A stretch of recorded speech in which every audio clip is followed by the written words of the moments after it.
Hello and welcome to the Dungeon Masters Guild House. I am Matthew Whitby, and this is a weekly podcast where I sit down with creators on the Dungeon Masters Guild to chat about their creative process and everything of the sort. This week, I am delighted to be joined by Marco Michelutto. Thank you very much. Thank you for having me. No, it's great to be here. It's an absolute pleasure to have you on. So let's not waste time. We're about business here. Let's literally dive straight into it. So, for those who may not be aware of your products, what sort of content do you sort of post up on the DMs Guild? Yeah, so I have a kind of a wide range, I'd say, of things up there. Even though it's very few products so far, 6 or 7. There's a lot coming up actually this year. I did dabble in a few things. I think the one that I have the most of is adventures, and I particularly like one-shot or like short adventures, like 1 or 2 sessions maybe. Mm-hmm. Even as a DM, I prefer that over campaigns. I'm very rare DMs that rather kind of go out like do a public event and run campaigns for strangers, like 1 or 2 sessions maybe, and then go different groups, same campaign, and do like stuff like that. So I'd say, probably those 3 now adventures I've up. But that's a few of things. But I'd say that's the stuff that I'm also the most proud of, I think. I don't know. Okay, so and so I think that's a guess. You have to ask people, not me. Yeah. So the most recent adventure you posted is, I believe, what was Flight of the Magpies, which is the Erebon setting. Eberron, not Erebon. As I say, and then I believe there's also out the 3 adventures you like. Obviously, there is the Flight of the Magpies. Mm-hmm. What were the other 2 that you were particularly proud of? The other 2 are, sorry, my computer put something up. The Demons in the Prairie, which is an adventure that I wrote before I even knew about the DMs Guild. I wrote that one for, again, a public event. They were running games here at the library. I wanted to introduce more people to D&D. So I wrote this one shot to be sort of like a series of staples of D&D. Is your classic, this town is in trouble. Yep. They hired you because they don't have enough guards to go in and see what those things are in demons in the prairie, farmers and all that. And it's very simple to run. It's very simple to play. You can't really TPK, which is good for a beginner party, I feel. Yeah. Like, just don't kill their enthusiasm right away. And so that one has that scope, and I use it so many times to introduce new people to D&D, even just last week, some people at work. And the other one that I have is called The Curse of Fairy Well, even though there's no fairies in it. I just thought that was a cool name. It is a cool name. Yeah, and that one came from when I ran Lost Minds of Never as my first foray into DMing. I immediately kind of do like episodic, each bits of Fandelver, I made it into like a one-shot almost. Mm-hmm. And that one is Thunder Tree. I took Thunder Tree and kind of redone it. I changed the location of the dragon, and I redone the whole. I took away the cultists because I thought it would have been dumb, honestly. Mm-hmm. The idea of this evil thing, people worshipping a dragon that doesn't want anything to do with them. I was like, what are those people doing there anyway? So I changed quite a few things there and made it into one shot. And that's the first thing I actually had up on the DMs Guild. So those are the 3 I have up. I'm curious, sort of building off of your appeal of one-shots, and particularly running for first-time players or people just jumping in. What is it about one-shots that sort of draws you in? Is it just the sort of accessibility side where you can just literally just throw it in front of people, or? Mm-hmm. Yeah, I think it's that. I think it's mostly that, because the idea is like, I hear a lot of people worrying or complaining that it's hard to find players, hard to find DMs. And definitely if you ask people to commit for a year or 2 of a campaign, that's going to be the case, right? But I don't see a lot of stuff out there. Now more with DMs Guild, I'd say. But when I started, I couldn't really find one-shots. And that's what I wanted when I joined D&D, when I started saying, I'm going to play D&D now, right? Mm-hmm. Of course, I'm going to have to DM because nobody wants to DM in my group of friends, so I'm going to have to do it. Which is good because I actually enjoyed it more than playing. But the idea was like, I'm not going to rope in people. It's going to be very hard to find people to say, yeah, trust me, this game is so good, you're going to want to play every week for the next year. Yeah, we're going to have to commit to all that. So I wanted to build more tools for people joining in to just say, hey, let's try. It's like a board game. Let's try it for a night or 2. If we like it, we're going to start with something like we're going to take it to the next level if you want. Yeah. And also, I like the idea that you sort of like, you get on the table and everybody sort of at least agrees on what your characters want. Mm-hmm. So you kind of generally manage to do it in one night. Then you can still free to do whatever they want and have fun and break the whole world. But Yeah. there's a bit more structure. There's almost like an implicit pact with people when a one-shot happens between Because DMs and players that... I suppose they work one of the sort of the on like going straight into the adventure. It's kind of easier because everyone's on the same page from the get-go, rather than sort of trying to like conjoin 5 different backstories into like a tavern or wherever the adventures typically start. Yes. So exactly, and it's the idea that you get to the meat right away instead of waiting like 3 months for your moment to shine, if that makes sense. Yeah. So I guess so. I'll do my next question as almost like a 2-pronged thing. So the first one is like when did you like officially start publishing up on the DMs Guild, and kind of like almost linked to that is like the adventures that you write. Do they sort of cater towards like tier 1 play? Is it mainly like levels 1 to 5, or do you sort of tip beyond that? Yeah, so the first adventure I published in the DMsGuild was last July, I believe, somewhere midway through July 2019, which was about a year after I started DMing. So I started playing in 2018, and then somewhere in 2019, I figured, I have all this stuff, but I kept all the notes because I write them in Google Docs anyway. That and a combination of scribbles that I eventually sort of like translated into something understandable. And I was already making notes for myself because I was running the same adventures over and over, right? I was writing those one-shots and then running it with multiple groups all the time. So I already had them organized in a way that was easy for me to zero prep run, just show up basically with this thing that I organized in a certain way, run it. And then I learned about the DMsGuild and I figured, you know what? That sounds like I could put it up and give it to other people, right? Yeah. So I literally fixed up a tiny bit, exported Google Docs into PDF, no formatting or anything, literally that. Not even a cover initially. I didn't even know you had to have a cover with a little symbol of the DMsGuild. Nobody reported me. I just discovered it like 2 days after and made a cover quickly with one of the fantastic templates that are out there. I think Matthew Gravelin's, I think. There's some really nice templates out there for covers and other things. So I put it up, and I put it on Pay What You Want. It actually sold decently, and that was for the rest of your question. So that was level 5, which I think is technically tier 2, but you can start out. Yeah, it's and then after that, I figured, people like my stuff, even though it looks super unprofessional. I actually I was Googling the name of it, just because obviously you do that. And I found like some people on YouTube, they had run it on Twitch and posted up another video of them running it. Yeah, 2 groups independently actually. Jeez. That gave me. That's always like a really nice boost to sort of see your like work actually out there, sort of being used. And I guess I'm curious as well. So you sort of said when you were sort of writing up your notes, you sort of had it in a way that it was like zero prep. You could just. I'm curious, how like did you ever look at like the way you wrote, the way you sort of did your prep, and sort of compare it to like, I don't know, like a D&D hardcover?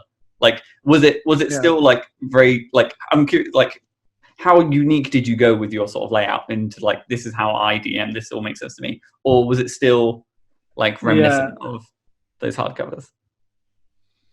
Especially when I then started doing layout, which the first thing I laid out was actually not one of the adventures, but was a collection of items that I put out called Voters Worldly Wunderkammer, because obviously you got to have you have to have that like 3 letters. And that, I think it was fun. Literally, Voters just sounds good with Wunderkammer, and that's why it's Voter, no other reason. There is no character yet called Voter. Well, I mean, but there could be, it may show up in a future adventure. And so I lay out for that first. And after that, I figured, you know what? Those adventures were good, but now that copper, I think they got copper before I laid them out. Like now they need some love because it's just the right thing to do. And I was just learning this software called Canva, which is a web app that you can use for free. It's very manual. It's very artistic, where you have to literally drag every single text box and do everything one thing at a time, instead of just setting rules and just import. And because of that, I have a bit more freedom. So I went very different from WTC. I think people call them WotC. Is that how people say? WotC? Yeah, it's weird. They take an acronym and they turn that acronym into a word, which then which is, I don't know. Okay, WotC or WTC. I went in slightly different, quite actually, especially at the beginning, quite different directions. Just because, and I don't mean to be critical because they're a great company. They do fantastic. I have a lot of their books. They're not here, but because I moved to a different room now with my stuff. Yeah. But I have a lot of them. I can't use them. And I think it's the majority of people, when they run an adventure from WTC, they write their own notes, right? You rarely have the book open and just run out of it. Some people do. I couldn't. They're laid out in a way that makes it, I think, easy to read them like as if they were a novel almost, like you read them through. Yeah. But not so much like things look the same. I think I'm slightly, I don't know because I wasn't diagnosed, but I think I'm slightly on the ADHD spectrum maybe. I'm talking with people that have it, I recognize some things. And I just can't pass things because everything looks the same. I need to have, for example, in my adventures, whenever you read the text, it's very strikingly different from the rest of the thing. Yeah, everything's to be on the same page. I never make it so that, say, you go to a next page mid-sentence. Just completely irks me. Yeah. Right. So a whole scene needs to be like, I'm introducing for example, in Flight of the Magpies, am I introducing a certain location that has like additional mini games, stuff like that? All of that needs to be in one page. Right? Okay. And I go to the next page as something else. Because otherwise I can't just flip between pages with my eyes or scroll down, scroll up, scroll down, scroll up. I need to have one page and I'm running the next 20 minutes from this page. So I pay attention to a lot of things like that. And that's why it came out quite different, I think, from WTC. I think, even the stat blocks, I changed it so different things are different prominence. It kind of sounds like, does sound like the sort of leaning more towards the Adventure League style of things, because those adventures are very much like try to be like one page pickup. But no, I do kind of agree with like. I haven't read any of them, but I do kind of agree with like your sentiment that like I think the Wizards of the Coast, or just like when it comes to writing D&D adventures, you do have the challenge of like you're trying to cater to so many different DMs, have so many different styles. Yeah. And I think their style of like essentially give you enough information to take with it and do what you want with it, because unless you're, I don't know, like you're DMing for like a bunch of robots, I don't think that the campaigns will never be the same, like 2 settings or 2 playthroughs. No, exactly. And I feel like that's probably something that you've discovered from sort of, especially when you sort of like throw these in front of new players and first time players.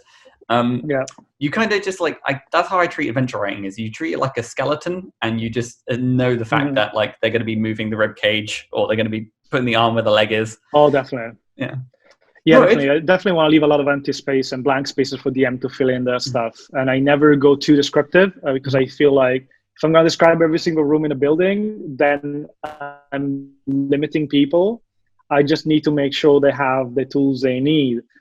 So, for example, in Flight of the Magpies, there's this town that you can play in called Stonehome. That's a Neverland place. It's kind of like Las Vegas, in a fantasy Las Vegas. Very nice. And I don't tell you where things are. I tell you, hey, this is the goal. The group needs to find those 2 people and somehow get the information from them. You know, they can come up with whatever. And here's the location. And wherever they go first, right? Wherever they think is cool and they want to go there, that's where those people show up. Yeah. And here's what you could do with that scene, but you come up with your stuff. It's sort of like I do contained sandboxes that move into another contained sandbox, that move into another contained sandbox. Yeah. I think I'm figuring out my own style. I kind of like share that style of like writing, like to write not necessarily adventures, or like adventures that break down into like encounters. And it's like these encounters can be literally run anywhere. You give them like a cool location, and then you give them like a list of encounters and go, these can go in there. But you can sort of literally slot them in whenever. Exactly, and let the players have that approach towards their group, where they let them come up with plans, and then you just make it so, make sure they work, make sure that they lead somewhere. Give the DM all the tools, but let the players come up with the solutions, and you just have to enable that. You don't have to say, this is the way to do. We're not playing a choose your own adventure book. It's bigger than that with D&D, I think. Yeah, we have like at least 5 options instead of the standard 3. It's really on sort of high tier stuff. And you can make up your own options. Like there's no page 3, 15, and 20. If you want to go to page 220 that we haven't written yet, you can.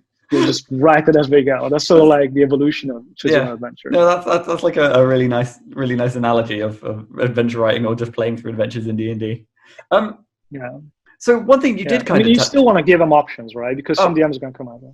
Yeah, no, I was going to say. So sorry, you did sort of touch on this and how the what was it, the curse of the Feywell or the Ferrywell? Sorry, that sort of Ferrywell. Yeah, that stemmed from the mines, like running the mines of Fandelver. So is that kind of how your creative process works? Is that you sort of your ideas start from your DMing, or like, again, talk me through your process of where your ideas come from? It's been a bit of a mix. So because I had this wealth of sessions I run in the first year and I kept all the notes and all that, a lot of my early projects were, let's take the stuff I run with and just make it into a product. But I guess originally it was, the first few bits that I wrote was, well, I have Lost Lands Maneuver. I run the first chapter out of the books. The rest I just changed it up. And it was like taking something and remixing it, adding things, modifying the things I felt like didn't work too well. And then after that, I was like, okay, I need an adventure for starters. What do I put in there? There you go. Fly of the Magpies, I had a problem. So I tend to start with this is what I want to do, and then design around that. For Fly of the Magpie, for example, I was finally working on a setting, which I've not really developed too much, but the idea was I wanted something more like, kind of like Eberron, which is why eventually that made it into Eberron, but more like Final Fantasy VII oriented, inspired. I don't know if you play either the original or the remake. There's this like this mix of modern and fantasy, and technology and magic, etc. And I figured I want an adventure that showcases this world. So it needs to have airship, it needs to have trains, it needs to have cool stuff. Mm-hmm. I need a fun location like Las Vegas, for example. Yeah. And that's when I had all these things in mind and said, okay, how do I put them together? What would happen? What can I do that showcases airships and showcases trains in a fun way, interactive way? Mm-hmm. And if I'm putting a fantasy Las Vegas on the plate, what should I have in there? And then I sort of like design around it. I give myself constraints. I need this, and that. Mm-hmm. And then I work something interesting with those constraints that I self-impose on myself. And sometimes it works, I just take it off. Yeah. So that's sort of like how I've been doing things so far. I think sometimes you do things you don't know, like what your design philosophy behind it. You just discover it as you go. It just sort of I think that's it. Kind of pops up. No, that's kind of, I do like, I think a lot of creators kind of do their best work with restrictions and restraints, or was it so like challenges? It breeds creativity. More of like a nitpicky question, just because I've never worked with the Erebon saying. How'd you find it? Like, what was working with it like? I quite like it. So what happened with Fly of the Magpie specifically is that it wasn't initially an Eberron. I had it running multiple times in this like half-made, well, half is big. It's like an eighth, like a fraction of whatever the total made setting I had in mind. Yeah. And when it came to publishing at DMsGuild, at some point I was thinking, I published a bunch of stuff already. Maybe it's time for me to actually use the IP of Wizard of the Coast if I'm going to be on the DMsGuild, because it has a lot of appeal. And I knew about Eberron, and I got the book, and I liked it. And there's some amazing people in the community, DMsGuild, but also just in the Eberron community, that are very forthcoming with advice. And I figured, I think it's a good fit. So I found a place in Eberron that looked very similar in spirit to the city I had in mind. Mm-hmm. And then I changed it. So instead of being an airship to train heist, it was an airship to airship heist, because it made sense in that world. So I had more constraints in a sense. I was like, okay, now there's no trains anymore here. It's got to be airship to airship. But that was cool because it gave me some problems to solve. And so basically I take an adventure that was finished and almost rewritten it for Eberron, because I thought it was a fun challenge. I like the setting, which is very fresh and modern and less black and white, less Tolkienian fantasy, which big fan of Tolkien. I read the book so many times, but it's been done and done, and I kind of want to move past that. And I think Eberron is good because it's more relatable as well. You can put things like a casino in there, and that's fine. It's more relatable, I think, to a lot of people.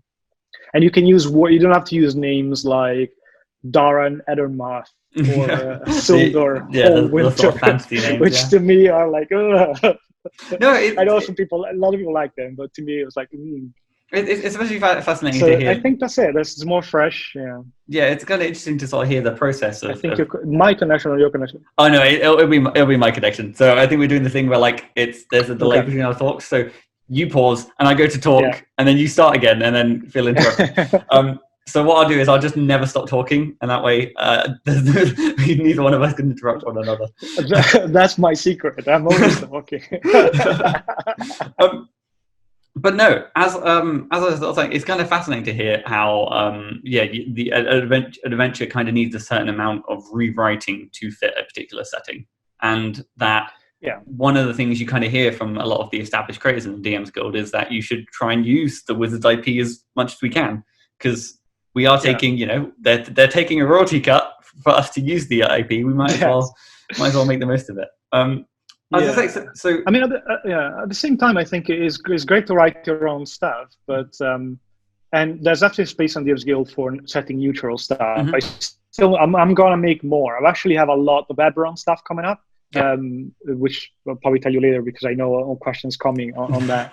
But definitely there's space for setting neutral stuff. But if you're going to write something that's setting neutral that feels a lot like an established IP, and you don't mind sort of like having to do some research, I think it's an additional fun challenge, and it can just net you more sales or reach a wider audience.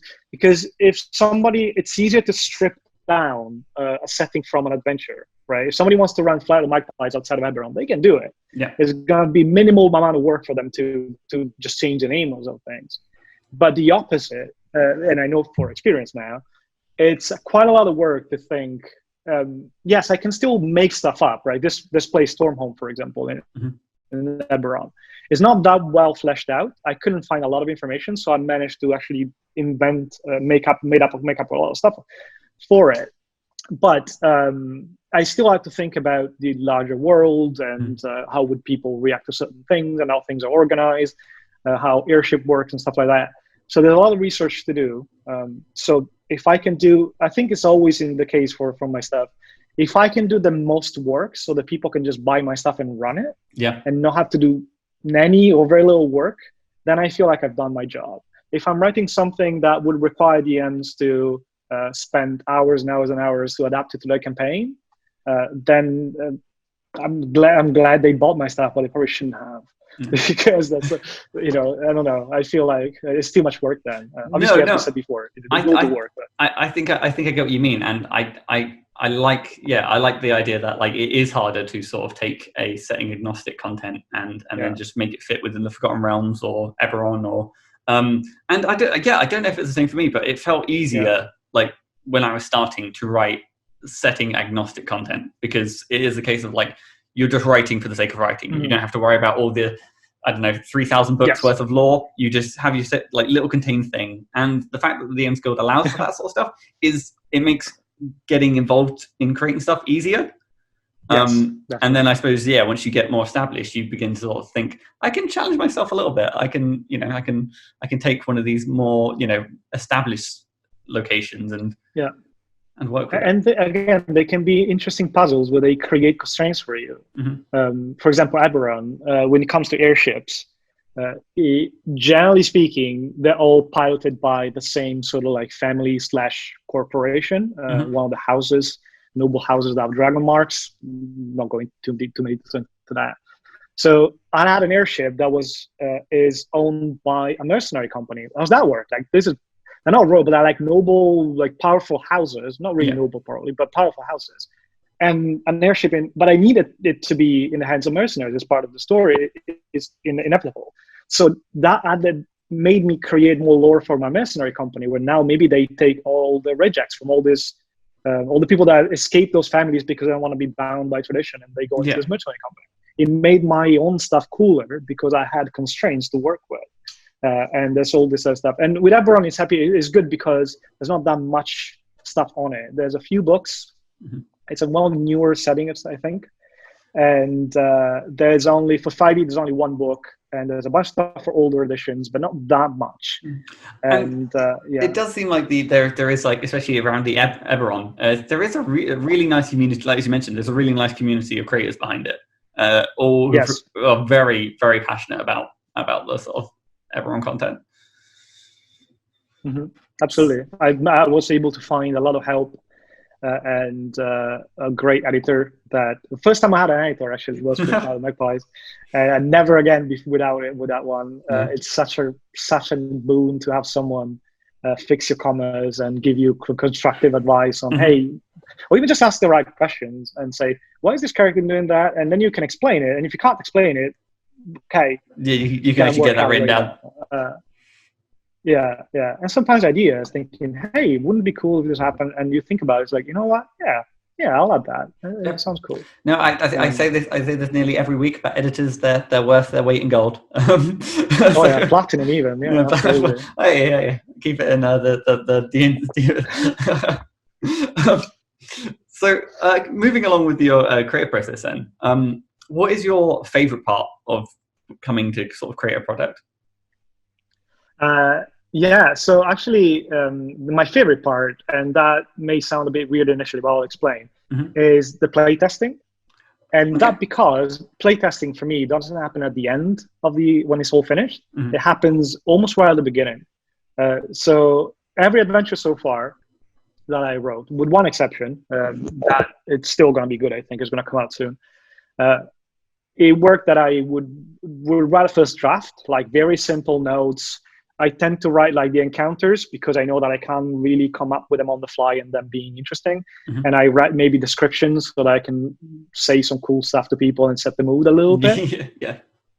I can write stuff, but not being a native speaker, sometimes coming up with stuff on the fly as I speak can be a bit tricky. So I'd rather write it down. Like I can come up with stuff, but it doesn't sound as cool if I don't write it down. So those two things, and maybe a flow and the idea of what people should do and where things are, kind of like, well, at least like this is what a group needs to progress, or maybe they need this or that. Some ideas there. Yeah. And then I run it way before it's anything more than just sort of like a draft. I run it. As I run it, I come up with new stuff on all the gaps that I leave. So if I don't know something when I'm drafting, and like, I'll just leave a blank there. I'll come up with something on the spot, and I do. And I keep notes. And after the session, I kind of like add in all the stuff that I came up with or changed on the fly. So that playtest means that is at the answers of my creative process. And then I take what I got, I polish it up a little bit, I run it again, and I keep going. I keep running and adding until I have something that works and flows. And I run it for multiple groups now a few times, so I know that it works for multiple people. So, and I love playtesting because I love running D&D, and also I love it when I write like a puzzle or a situation, or maybe a situation where I'm banking on the players kind of thinking in a certain way. I try to imagine how people would react to a certain situation. And when I'm at the table and I'm like, come on, do this. I know you want to do this. And they actually do what I expected them to do. Yeah. And I have a big smile on my face. I'm like, yes, this is working. My design is as intended, is properly done. It leads in not just people without telling them what to do, in not just them in the right direction. So without realizing it, they're falling into what I thought I would do. And that's why I run it for multiple people, because it needs to work for multiple people. And then if anybody goes in, they always go in different directions, but there's like key moments in the story that needs to be sort of like there's an obvious way of going forward, or maybe I don't know, I know they'll think in a certain way, and they think they came up with the idea themselves, but it didn't. Right, always one step ahead. Yeah, the magic in action of D&D is when it gives me so much joy and fills me with happiness, and then I can put it, and I'm safe to say, okay, I can put it down and I can write it down. I know it's going to happen. So that's my favorite part when I get to actually do this process, which I don't always have the resources or time to do. So I guess I kind of have like almost like a fundamental question then, which is like, I imagine so much of the adventure is almost shaped by your first playthrough and how the players of that table particularly react. I'm curious. Is like Yeah. so Yeah. yeah, no, I mean, like, roughly how many sort of iterations would you normally go through? That depends. Like, depends on how it goes. So, for example, Flight of the Magpies, I ran it so many times, and I had to make a lot of changes because, yeah, it was, I don't know, the initial draft wasn't as good. So that was run before I published it. I think I ran it 6 or 7 times with different group of people. Each time was a different group of people, and that led me to sort of like the final draft. Probably even more by the time I actually had it on the DMsGuild. Actually, the very last group I ran it for might have been my 9th or 10th group. And that's the one group that decided. So file matches very quickly. You need to find this information about which airship a certain prisoner will be on. Yep. And then you go back to your ship, and then you spend the night and basically wake up middle of the night. And the person that were meant to go and sort of intercept the ship are pissed drunk, so you can't do it. So you have to do it for them. And so you're on the airship and you go this highest, you zip line down to the other airship, etc. Every single group went back to the ship, slept the night, and did this. The 9th group, after they got the information, instead of going back and report, they were like, can we just go on the airship now? And that never happened before. Yeah. Because there were a lot of incentives for them not to do it, but they still did it. So that's why I added a chapter on the finished adventure saying, if your group does that, this is how you run it during the night and how they can infiltrate the ship regardless if they make the choice. So that's an example of one that took me 9 or 10 iterations to get it final. But there's another one that I'm can't wait to finish, which is called One Night in Yeovil. Apparently it's a place in the UK too. It's a little town on the coast, which I didn't know. I just went on Google Maps and looked for cool names. Like, this Yeovil, that looks like a spooky horror name. I'll take that. And that's a horror adventure. And that I ran it once, and it went so well that I was like, okay, that's it. And I actually gave it to playtester, my almost finished notes, and they also loved it. That one nailed in one, so I don't have to do it multiple times. I know it works. I had playtesters do it too. So it completely depends on how good my first draft is. Curse of Farewell, I think I ran it twice before I published it. Demons in the Prairie 5 or 6 times. So yeah, I get a feel for how things go, and obviously, the more times I can run it, the better. But sometimes you can't find a group, especially now that we're all home. It's a bit tricky. I guess I kind of have the question of like, so where do you find that's all these sort of groups? I do the easiest way to find a group, I found. If you're in a town that has, especially here in Cambridge in the UK. I don't know if you've ever visited, but I've been around. Yeah, it's a beautiful place, and there's many creative people from all over the world, people that are sort of like passing by in a sense, so stay a few years. So a lot of people that look to socialize and making friends. So it's very good for things like board game nights, role-playing game nights and stuff like that. And there's a library and an escape room place, and I think other people, another library that organize like nights, tabletop nights. And they're always happy to get a table doing D&D. I literally just send an email to the person organizing these things and say, do you need a table D&D? I'm happy to run. And I just go there, I show up, I have no idea who's going to show up. These people don't know each other. We just sit at the same table and run the adventure. And I've done this a lot the first year. Not so much in the past few months. I was quite busy. But just if you are lucky enough to live in a place like this, where there's opportunities, and if you're okay with just meeting strangers, which luckily I am, I know not everybody is, you can just find, again, especially if you like one-shots, if you like short adventures, if you don't want to commit the whole campaign, then you just go on Facebook, find your local group and say, hey, I'm willing to run, that's the important bit, I'm willing to run a one-shot. Who wants to come? It will take you 5 minutes to get your 5 players, I think. I guess as well. So do you sort of say like, I take it say, I'm running this. I need like characters of this level, and that's pretty much all the information you provide. It's like come this time, bring this character, and we will go. No, okay, that's yes. I bring pre-gens. Yeah, I bring pre-gens because people oftentimes come without. Once I literally made a character for one person in like 5 minutes, Nice. This kid came up. It was, I think, an 11-year-old. I had all sorts of ages too. I've actually run for kids too. It's fantastic. Nice. You should try if you've never done it. It's beautiful run for kids.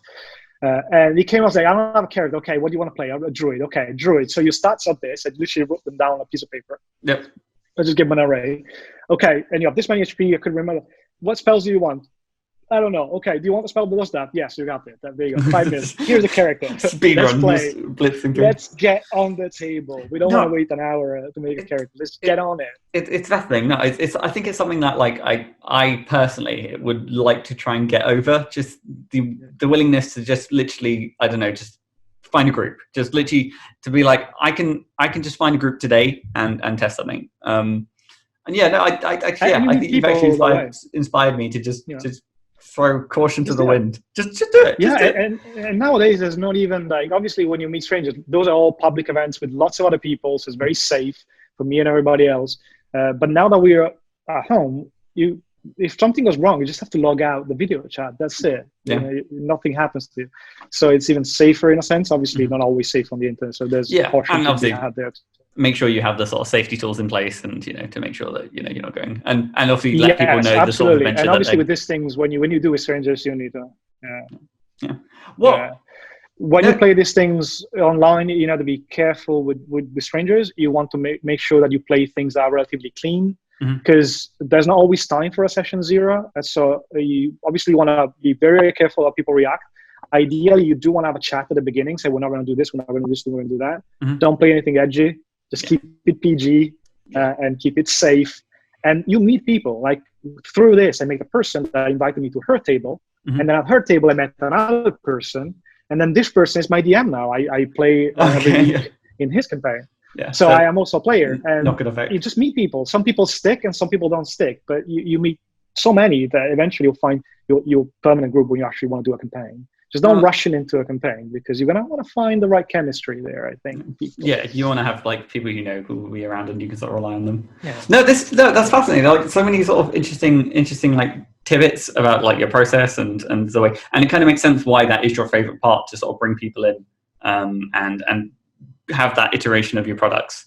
To get on the other side of the aisle, is there any particular parts of the adventure writing or creating products that you don't necessarily enjoy? I'd say I have to say I can't say things like layout because I like doing layout. But so what I can say is probably not too surprising. Is okay, that would be cheating. I was about to say waiting for my product when it's in a collaboration, waiting for it to be out. But that's not part of the creative process. That would be cheating. So I'll find an actual answer. I don't like too much when you get stuck. I think like I had an adventure that just doesn't work. I run it so many times, I changed it, it just doesn't work, and I don't want to give up on it. So sometimes you get stuck and kind of giving up or saying, okay, this is not for now. And having to say, I like some parts of this, I wish it worked, but it doesn't. And shelving it and say, I'll come back to it at some point when I have energy. That's sometimes hard to do, and it's all great. And it feels like I'm not good at anything. Look at that, I can't even finish this thing. But it's also important part of the creative process, I think, is to kill. Is it kill your darlings? No, it's kill your darlings, kill your babies, kill. Yeah, when something doesn't work, just give up on it for a moment. Keep the notes. Don't throw anything away. You're gonna reuse them, but don't feel like a failure. Just work on something else. But that can be hard. But that's part of the creative process, because if you just publish every single thing comes out of your mind, and you just type it down and put it out, you're going to produce a lot of crap. Sorry, I don't know if I can. No, there's like I said, I think always when I upload these videos and stuff like that, I'm always like, this is not for children, so it's fine. We can. But D&D is, so play D&D if you have children. Yeah. But don't let them watch this podcast. Not this podcast. No. Under any circumstance, please don't. Thankfully, it's not the stage yet. I don't have to put like an age rating at the start of each podcast saying this podcast uses explicit language. Thankfully, everyone's kind of they reel it in. But no, so I wonder, like, have you noticed that when you come across these hurdles or these moments where you just find things aren't quite working? Is like, do you mind like digging in a little bit further? Like, what normally catches you? Is it just the idea? Like, is it a particular like encounter, or is it like a puzzle, or? Yeah, sometimes it's parts of it. Like So it's always at the table, right? You only know if something is good or bad when you run it, which is not always possible. Like if you run some class, like I've done a couple. One, for example, I published it because I wanted it out. Then I didn't know if it was good. Then I played it and it was good. I was like, good, that's good. Yeah. But I only knew it when I was running it. So I think the only way to know if something is good or not is to just, unless it's something like additional lore or options that are simply just narrative, then you don't have to run it. You can just read it out loud once or twice. Yeah. But if it's like something mechanic, like an adventure or a subclass or something like that, you're only ever going to know if it works or not when somebody plays it, whether you or someone else that you can listen to or get the comments and notes.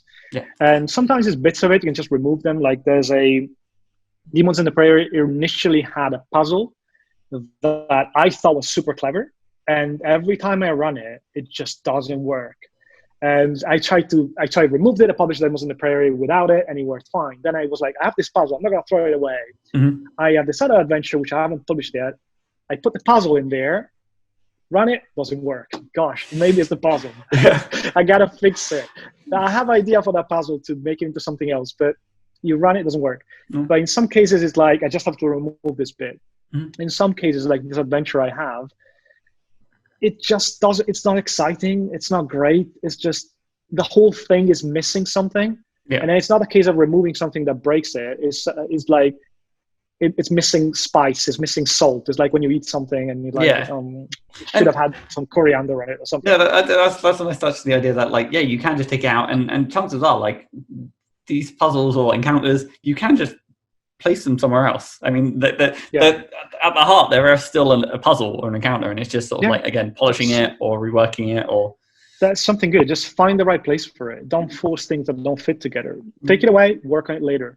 And sometimes, again, it's something that is there and is just missing something. But until you find that something to put in, shelve it, then eventually you have a cool idea and you're like, oh, this NPC is great. I could write it. And they're like, wait a second. That's exactly what an adventure was missing. And then you put them together and now you can publish it. So keep your notes. Don't throw anything away, but don't rush into publishing things because you want them to be good. Yeah, no, that makes a lot of sense. And I wonder if there's... again, use that as a little bit of a segue for my next question. Does that sort of lean into like some of the lessons that you kind of wish you'd learned earlier when you first sort of started, aside from needing a cover? Yeah, that was definitely something I wish I knew immediately. I think that I knew from the beginning. I don't regret any of my products. Obviously, the first ones are not.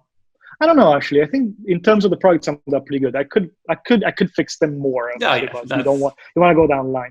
But one thing that I've actually learned, and I actually went back and fixed on previous product, is layout. And I think when I first started, I was like, I'll just put it out, whatever. It doesn't matter. Just proof of concept. We'll see if it works. Minimal viable product. Just put it out, see if it works. But going back, I wish I knew, like, there are easy and simple and free way to do some basic layout that would just improve your product in the presentation, in how it's run. My notes are much better now that have a bit of art in it, colors that I can use colors. I can make, like, I don't know, even in a stat block of the monsters, I can make the HP and the AC bigger in a certain bit and something else in a different color, so that visually I immediately see what I need when I look at them. Or I can write a paragraph, I can change a bunch of stuff instead of exporting from Google Docs into PDF, which is obviously very plain and more similar, if anything, of sort of like the VLTC style. So I think layout was a bit, when I started, I knew about GM Binder and I knew about the other one like it. And I looked into it and I was like, I don't know. I know HTML and I still, like, I know it will take me hours to get proficient at this thing. It's not worth it. Just publish. But if I knew there were other options that for the more visually inclined like me, easier to sort of like just get going and doing things, I probably would have done layout before publishing anything, because it's such a great thing. And obviously, the other thing is get an editor as soon as you can. They will work for royalties. You'll find people that work for royalties. Even when you're a complete beginner like me and you can't guarantee any return, there'll be people willing to do it if you're in the right communities, if you reach out to the right people. So yeah, don't just. I think my lesson would be, yeah, do all you can to make products better. Don't think that you're too new or too green and not worth that extra effort. You are definitely, even if it's a first product. I've seen products of complete the buttons. People that are first at something. The buttons, is that it? I don't know. People that are like make the debut. Oh. No, I haven't heard the term the buttons before, but you know what? We'll stick with it. The buttons. Okay, I made up a word today, which is fine. I like that. And I've seen people that on their first product had massive success, right?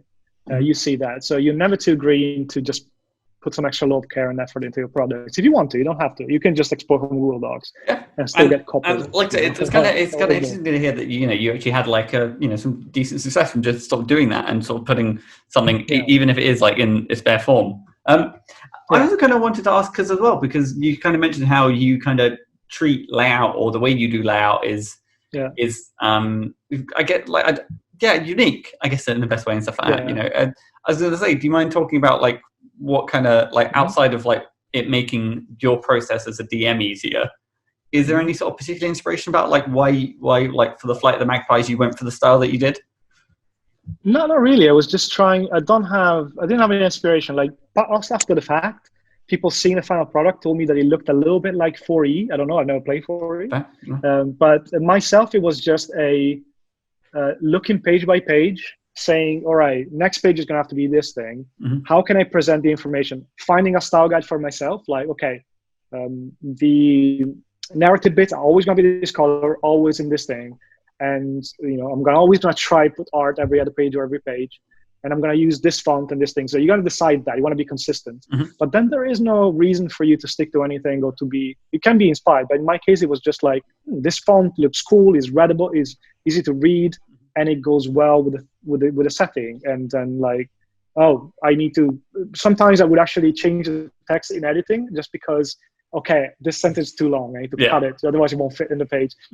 But it was literally just a case of working page by page and finding my own style that would work for me, because I can only do that. I can only do things that work for me and hope that there's other people like me out there that will get it. That's sort of the best I can do, right? So it was just I wasn't trying, and I think I was freeing myself from comparing with anyone and just going like, let's try to do something without any sort of guidance, just build it from scratch, because I can't see anything out there that works for me, so I'll do it. I don't recommend everybody does it. It just works for me, and it was just a matter of coming up with my own stuff. Yeah, I mean, like it's clearly paid off and stuff, and it's kind of fascinating to chat to people and hear about that sort of part of the process. So that kind of covers like the core questions about your process. I'm kind of thinking like, so looking off in the future, you've kind of mentioned that you've got some adventures, brewing, some things set in England, as you mentioned. But yes, well, I guess the name is the same. I could actually. But do you have a sort of like a particular dream project that you kind of always sort of have off in the distance that you'd like to work on? Yeah, so I'd say I want to go back to the half-baked setting that I have, and probably not, obviously not on the DMsGuild because that's not allowed. But I would like to actually proper write a whole setting, which, as much as I like Eberron, it doesn't completely fit what I want from a modern-ish setting. So I want to do something like that. And I would like to actually write maybe a different system. Like when I'm writing the setting, it's going to be available for sort of like D&D and all sorts, right? Because I believe that if you're writing a setting, you can write its own mechanics to reinforce its core sort of principles and philosophy, but it should work without them, right? Not the only one thinking like that, but I think it's pretty obvious, right? So I'll write something that could be used in D&D, but I would also like to write my own version of the rules, if that makes sense. Yeah. Just as a personal challenge. One of the things I actually want to do this year, and in theory is one of my goals. I was just talking with a friend a while ago, and he told me, what do you want to do this year? And I was like, I'll make a board game. And I never thought about it before. I was just like, okay, I'll make a board game. And after I said it, I was like, shit, I have to do it now. so I'm gonna make a board game at some point this year. No, fair. No, okay, no. It's kind of And I interesting. think because I'm gonna be experimenting with mechanics a bit more. Yeah, and like I suppose you can almost use like I lost you potentially your completely. D&D encounters as like a testing. Like you can try and test the small parts of the board game's mechanics in D&D, or or just like any sort of situation. Yeah. I actually do tend to add gimmicks to my adventures. Either one of the encounters would have its own rules, or there'll be sort of like almost mini games within the game. So I'm already experimenting with. I add skill challenges a lot, or my own version of what a skill challenge is, which is not exact because I've never played 4E. I don't know how they work, so I make up my own stuff. That kind of thing. I think that's a skill challenge. So I'm already sort of experimenting with alternative mechanics a little bit. Like in one that's coming soon, I added like some tiny survival mechanics to a bit of it. So like you have to roll this many times and do pretty much a skill challenge. So I'm already experimenting, but I would like to write a coherent system that is a game that you can run as an alternative to D&D, or maybe just a hack of D&D, just taking a few things out and adding a few things in. I just have a fascination for mechanics that reinforce storytelling. And I like for stories to be emerging, which is going back to the idea of when you write an adventure, I don't write the whole plot. I write the elements that I know I am expecting you to put together in a certain way, or at least in a way that is similar to what I have in mind. Not too different. It will be your own way, but what I'm giving you should nudge you, should lead you in a certain general direction and lead you to certain, emotional payoffs, et cetera. So that's how we view everything. So I think if I can put some mechanics in there too, which will reinforce the whole thing, right? For example, if you want to do a horror adventure, you want to take away healing, right? You want to make sure that resting is limited because that will reinforce the feeling of dread you should feel. It's not because you want to punish your character, it's just because you want to reinforce a certain idea. Without telling you you're scared, I'm going to make you feel scared, right? So that's why I kind of like, that's my dream project, I'd say, is build something more. Instead of injecting bit of codes inside of D&D, I want to make my own thing. And maybe complemented with a setting. My sort of like my background. So I'm a games researcher. And I very much researcher. Agree. Yeah, it very much comes from the idea of like mechanics being the message of the game, and those sort of moments where you have that. I work in software. I'm not a programmer, but I work with the. Sorry. Oh no! As you say, continue. Okay, connection back to normal, I think. Yeah, it's intermittent. Yeah, I was saying I work in software, and my job is sort of like to translate customer input into things that the design team can use and work with the design team to think about user experience of the software we're doing. So I'm kind of leaning towards product management design in software. And that's where I come from. I like designing things that work. Like the best kind of design is invisible, right? It's not explicit, it's implicit. So I like to write things that you don't realize are there, but lead you in a certain way to things that I believe will be good for you, make you have fun, etc. And I definitely want to look into game design as well. No, I knew that you did some game jams. I saw your website that did some games you worked on. Oh yeah, thank you very much. Yeah. It's kind of what I do by trade. But no, it's kind of fascinating as well. Like one of the questions like I think about is like how people take their everyday job and kind of incorporate that into what they create for the DMsGuild. I probably should do a little chit chat about what I do because I think it is more relevant than what I let on. But there's definitely, as you said, a lot of people are bringing their own unique skills, and sometimes there's I think sometimes a static idea of what a DM is, what a writer is, like, oh, you're a storyteller or you're that. But some people are more designers, some people are more writers, some people are more, and you can see it in their products, but people don't explicitly say, and like, this is what I bring to the table. Yeah. And it comes up and shine very nicely in collaborations, proper collaboration, where you sit down and talk things and write together instead of all bringing a piece to a bigger collab. Because then you see like what different people are bringing to the table. And you see that you can find the right person that you complement each other. And maybe one brings more writing, one brings more design thinking or mechanics. Yep. And No, collaborations are great. And using that as a segue, keep that going. About the community as a whole. Is there anyone in the sort of the or like a group of people in the DMsGuild community that sort of continues to inspire you?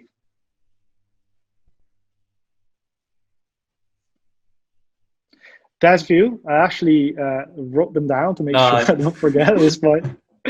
I could obviously spend another hour, just talking about people here, but there's 3 people I think that I would like to shout out to because they're great. They're just fantastic. The first is Adam Hancock. You can find Adam's on the DMsGuild on Twitter. He's the one that brought me into the Discord with Animal Sidekicks, which is the first big collab I've done, and is such a fantastic, positive person in the community. He brings a lot of new people in that don't have any experience and say, "Hey, I trust you. Come in. Let's work together. I'll show you how easy it can be, especially if you ask for help to the right people." So he's great. Another person in the Aberon community is Laura Hersbrunner. I don't know how you'll say it in English. Hersbrunner, I think, but I know a bit of German, so I'll say Hersbrunner. And she's been fantastic, especially with Flight of the Magpies. She gave me some free consultancy. She gave me some tips. I gave her the adventure because I say, like, I know you like this. You've been nice and supportive. Here it is. And she was great to say, "Oh, it's great, but maybe this couple little things." And I know her so much as like our go-to Eberron expert. Yeah, Eberron. Yeah, she's fantastic. Yeah, absolutely.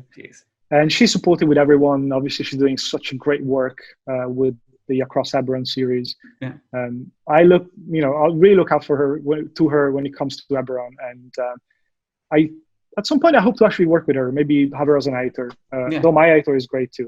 Matt was great. And I think the third person I want to say, I don't really with these 2 people I actually interact.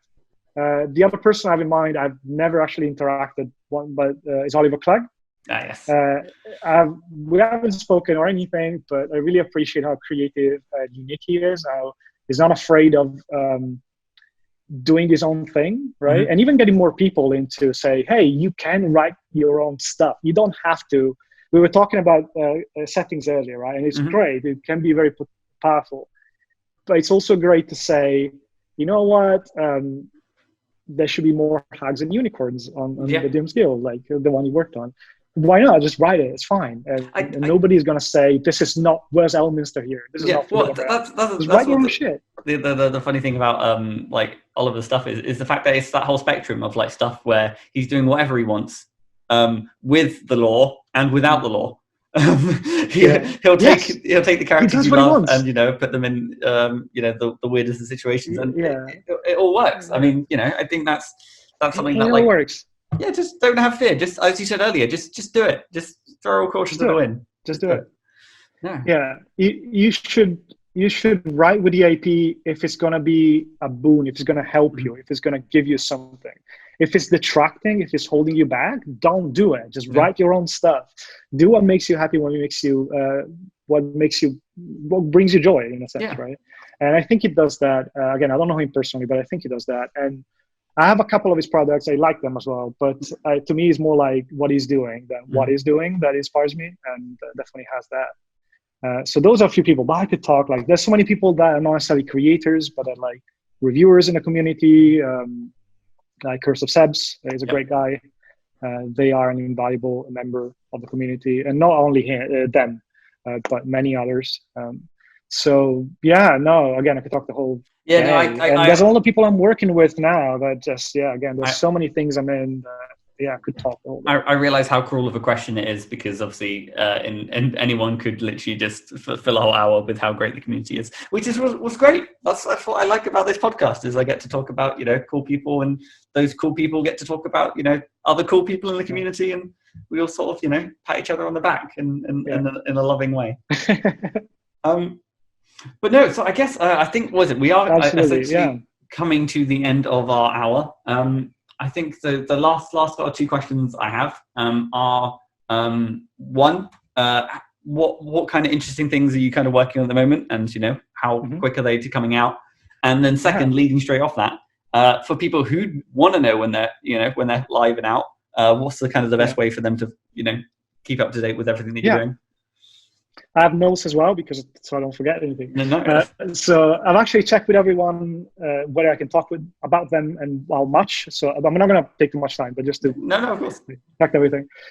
So the past few months, after the first 6 months, I'd say, I was like, okay, let's say yes to every single collaboration that I can see that interests me. Mm-hmm. And I ended up in like 5 or 6. There's too many at the same time. I somehow survived that. We're getting to near the end of most of them. But that was challenging, but definitely interesting. So the first thing that should come out, I think, because I'm not in charge of any of them. Well, I'm kind of in charge with one, but that will be later. Is coming out on May the 4th. And you can imagine what it relates to. I wonder. It's in Eberron. Yeah, it's a whole supplement in Eberron called Shard Wars. You know that there's dragon shards in Eberron, so that's cool. I wrote the whole adventure for it.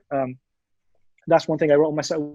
That's one of those situations where obviously there's an editor, but I mostly wrote it on my own. But I think it's pretty good. I've actually run it, and it went pretty well. There's a character called Daio, which is obviously standing for Yoda. So, there's a lot of stuff in there that is very cool. And but the whole supplement has 2 more adventures.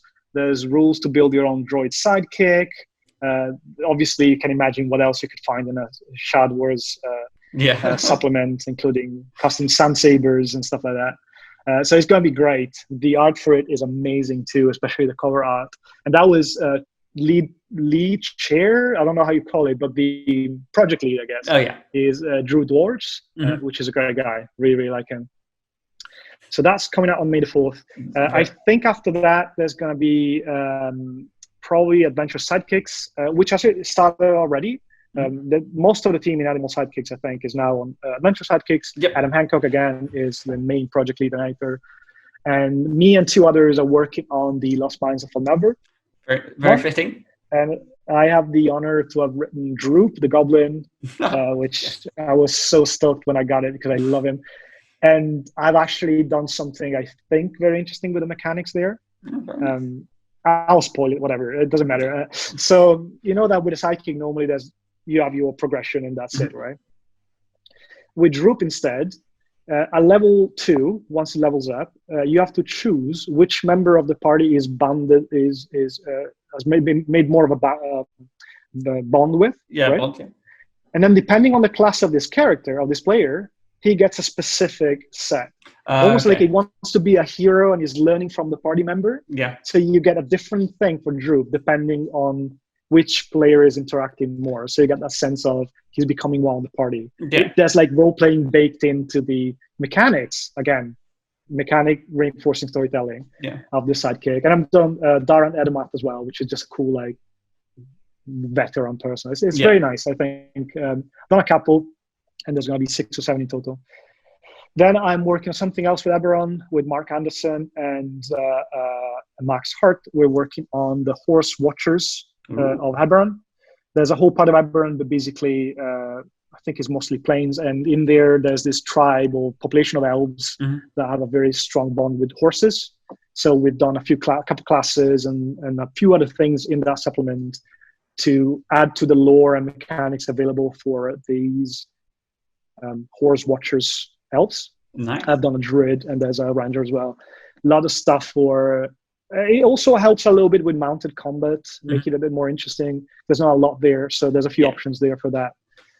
So that's pretty cool. There's a couple more. No. By the way, that's a great thing about being a podcast host is I can run over. I can there's no time limit. I say when it's over. Nobody's gonna. There's no network saying cut it and all that.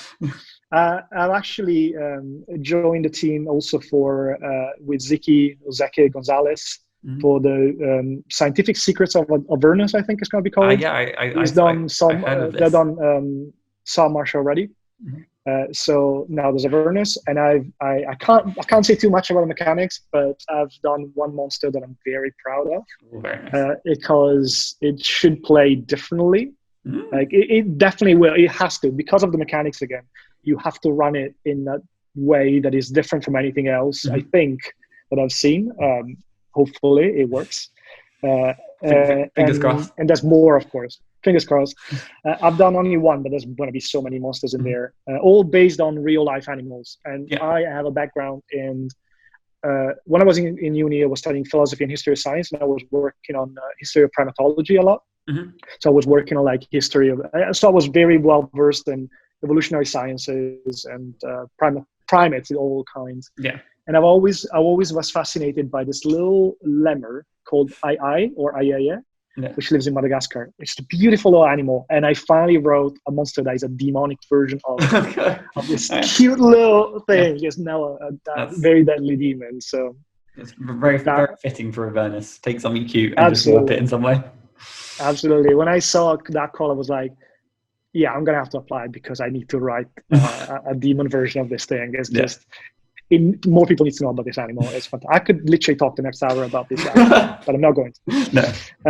And the last thing, I have personal stuff like that. One Night in Yavul is kind of finished. I just have to clean it up and lay out and put it out. But I've put it on hold because I had all this collaboration that obviously take precedence because of the deadlines and stuff like that.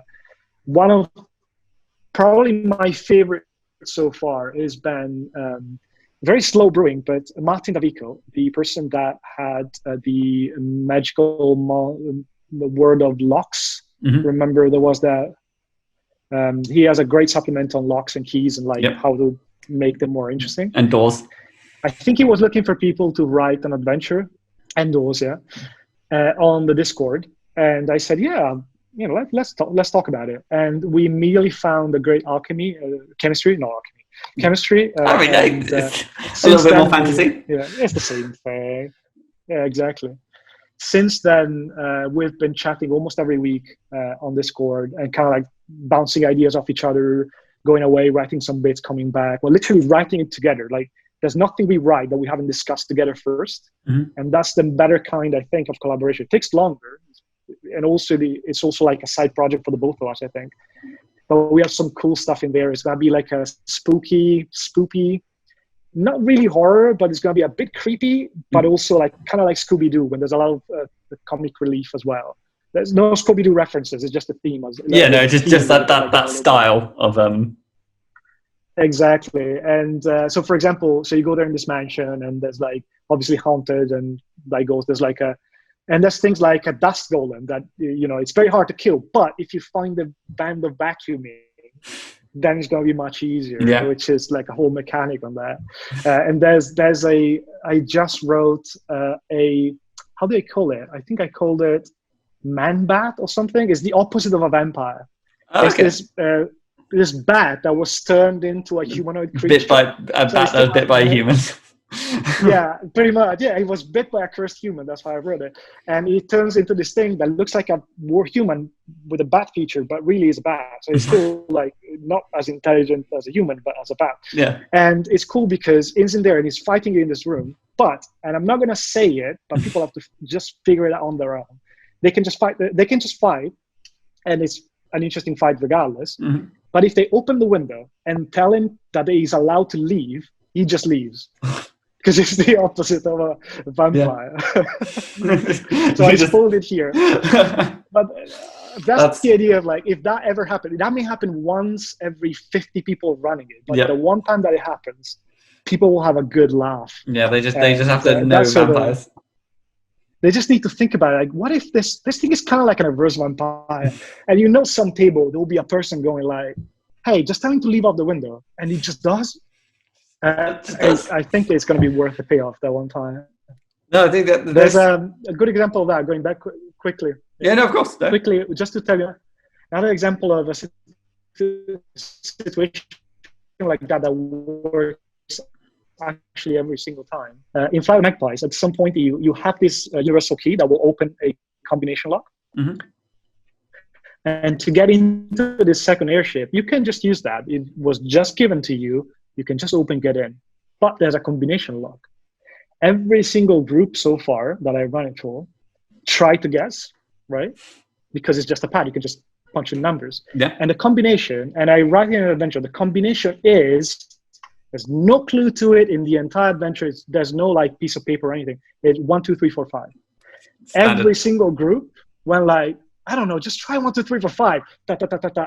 Blink screen opens. Always gets a laugh out of, and it sets the tone for this light-hearted, fun, sort of like high stakes, but comedic, with comedic bits, I guess, adventure. It always works. So I like those little moments, and that's kind of it. And there's One Night in Yellville that, again, is going to be finished. That's all the stuff that's coming out probably before the end of the summer. Okay. But I don't have full control on much of this stuff.